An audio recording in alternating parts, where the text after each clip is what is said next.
कर्म फल जैसी करनी वैसी भरनी।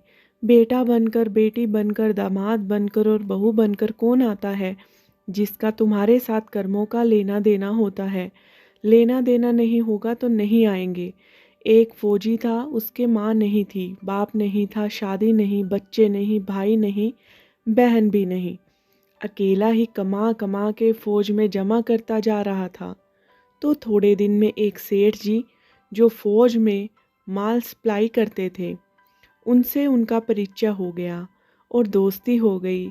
सेठ जी ने कहा, जो तुम्हारे पास पैसा है वो उतने के उतने ही पड़ा है, तुम मुझे दे दो, मैं कारोबार में लगा दूं तो पैसे से पैसा बढ़ जाएगा, इसलिए तुम दे दो।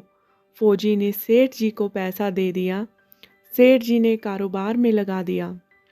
कारोबार उनका चमक गया, खूब कमाई होने लगी, कारोबार बढ़ भी गया। थोड़े ही दिन में लड़ाई लग गई। लड़ाई में फौजी घोड़ी पर चढ़कर लड़ने गया। घोड़ी इतनी बदतमीज थी कि जितनी जोर जोर से लगाम खींचे उतनी ही तेज भागे। खींचते खींचते उसके गलफर तक कट गए, लेकिन वो दौड़ दौड़ कर दुश्मनों के गोल में जाकर खड़ी हो गई। दुश्मनों ने वार किया, फौजी भी मर गया, घोड़ी भी मर गई। अब सेठ जी को मालूम हुआ कि फौजी मर गया तो सेठ जी बहुत खुश हुए कि उसका कोई वारिस तो है ही नहीं, अब ये पैसा किसको देना। अब मेरे पास पैसा पैसा भी हो गया, कारोबार भी चमक गया, लेकिन लेने वाला भी कोई नहीं रहा। तो सेठ जी बहुत खुश हुए। तब तक कुछ ही दिन के बाद सेठ जी के घर में लड़का पैदा हो गया। अब सेठ जी और खुश कि भगवान की बड़ी कृपा है। खूब पैसा भी हो गया, कारोबार भी हो गया और अब तो एक लड़का भी हो गया, लेने वाला भी मर गया। सेठ जी बहुत खुश हुए। वो लड़का होशियार था, पढ़ने में समझदार भी था। सेठ जी ने उसे पढ़ाया लिखाया।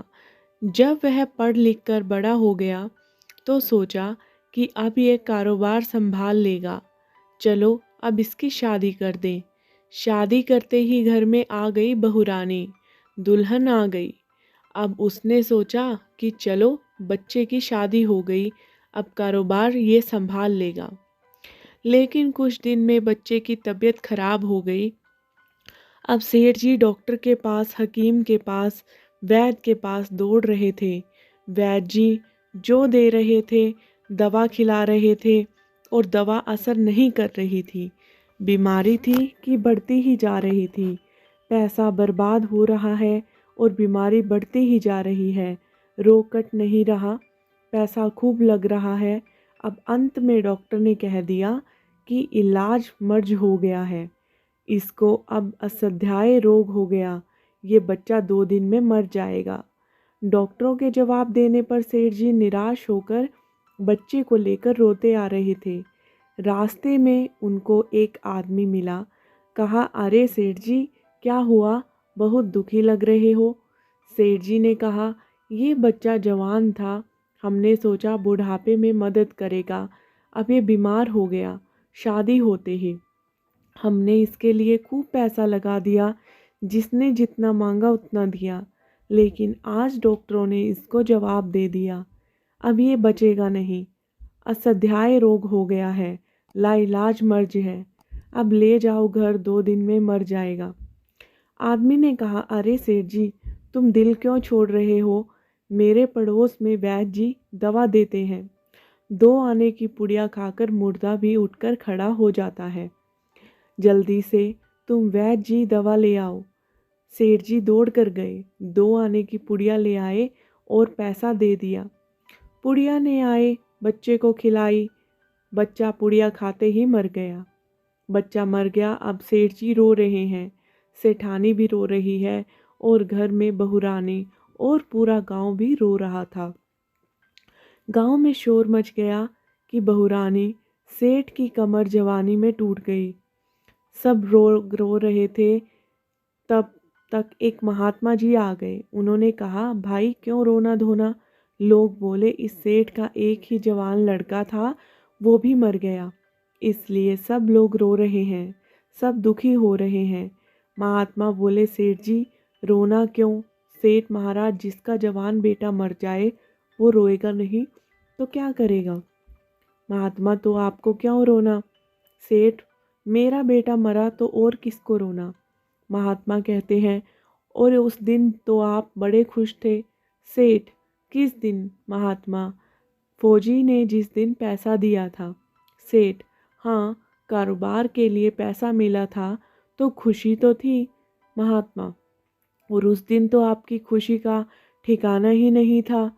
सेठ, किस दिन? महात्मा, अरे जिस दिन फौजी मर गया।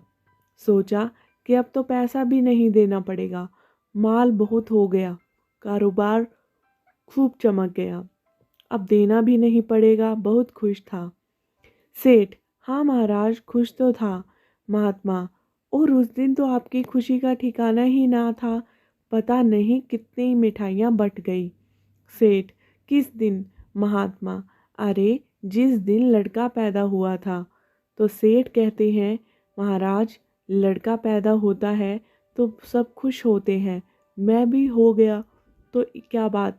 महात्मा, उस दिन तो खुशी से आपके पैर जमीन पर नहीं पड़ते थे। सेठ, किस दिन? महात्मा, अरे जिस दिन बेटा ब्याहने जा रहे थे। सेठ जी कहते हैं, महाराज, बेटा ब्याहने जाते हैं तो हर आदमी खुश होता है, तो मैं भी खुश था। तो जब इतनी बार खुश हो गए तो जरा सी बात के लिए रो क्यों रहे हो? सेठ, महाराज, ये जरा सी बात नहीं है, जवान बेटा मर गया, ये जरा सी बात है। महात्मा, अरे सेठ जी, वही फौजी पैसा लेने के लिए बेटा बनकर आ गया, पढ़ने में, लिखने में, खाने में, पहनने में और शौक में, श्रृंगार में जितना लगना था लगाया, शादी ब्याह में सब लग गया, और ब्याज लगाकर डॉक्टरों को दिलवा दिया। अब जब 2 आने पैसे बच गए वो भी वैद्य जी को दिलवा दिए और पुड़िया खाकर चल दिया। अब कर्मों का लेना देना पूरा हुआ। सेठ जी ने कहा, हमारे साथ तो कर्मों का लेन देन था, चलो हमारे साथ तो जो हुआ सो हुआ, लेकिन वो जवान बहू रानी घर में रो रही है, जवानी में उसको धोखा देकर विधवा बनाकर चला गया, उसका क्या जुर्म था कि उसके साथ ऐसा हुआ? महात्मा बोले, यह वही घोड़ी है जिसने जवानी में उसको धोखा दिया था, इसने भी जवानी में उसको धोखा दे दिया।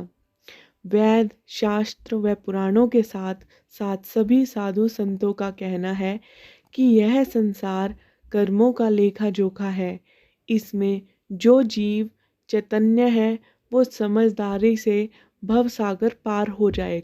ये कहानी कैसी लगी कमेंट करके ज़रूर शेयर करें, और प्लीज़ और अच्छी अच्छी कहानियों के लिए मेरे चैनल को सब्सक्राइब करना ना भूलें। धन्यवाद। जय हिंद, जय भारत।